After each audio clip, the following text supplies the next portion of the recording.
In Loopberry Village, every roof had a button and every chimney wore a scarf. Yoyo was the village's biggest young knitter, a mint green sheep with violet wool, golden needles, and hooves that could finish a blanket before breakfast. Tomorrow was the warm welcome parade.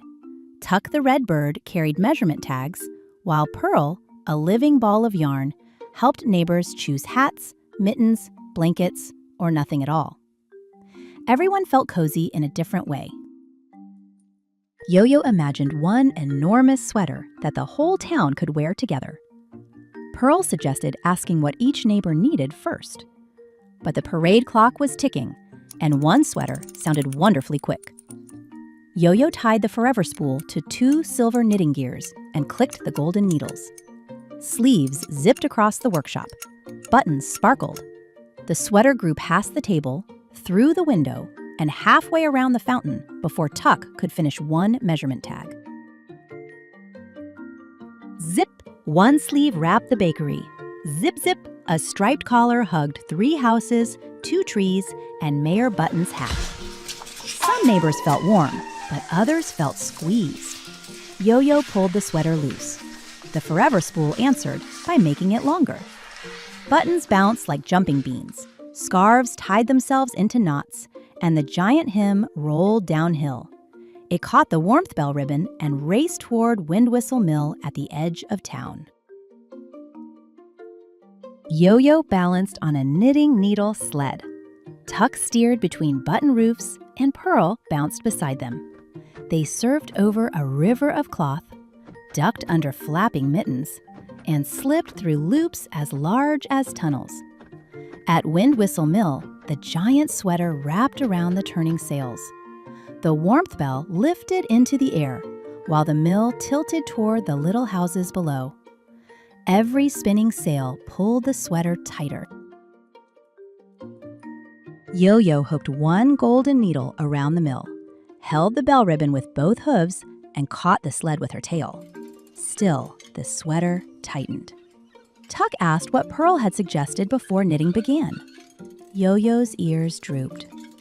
Pearl said to ask everyone, she admitted. I decided one big hug would feel right for all. A neighbor called, I need a scarf, not a sleeve. Another said, I need room to flap my wings. Pearl shared a better pattern. Ask, measure, and make together. Yoyo stopped pulling. Pearl found one loose loop and gently unwound it. Tuck delivered measurement tags to every neighbor. Some asked for mittens. Some chose roof patches. Some wanted soft blankets. And some chose open space. Yoyo listened before moving each needle. The mill straightened by one careful click. Together, they repeated the pattern. Ask, measure, make together. The giant sweater opened into 1,000 useful loops. One sleeve became a bridge cover. The collar became a warm picnic tent.